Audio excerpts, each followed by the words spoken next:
فطاير بالجبن والبوتيتا، مرة واحدة تجربونها متأكدة راح تعتمدونها، كلش سهلة وطيبة.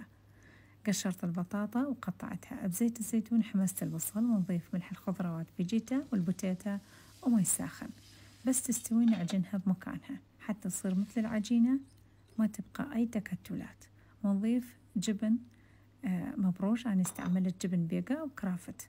للعجينة نحتاج 3 أكواب دقيق، 3 ملاعق كبار زيت الزيتون، ملعقة كوب ملح وكوب مي عادي. نعجنها ونتركها ترتاح 10 دقائق، وبعدين نحشيها بالبوتيتا ونفردها بواسطة الشيبك ونخبزها على الصاج أو الطاوة.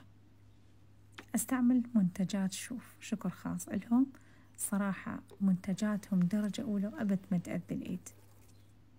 وهاي هي النتيجة النهائية للفطاير، أتمنى تجربونها، متأكدة راح تعجبكم، وعلينا وعليكم بألف عافية.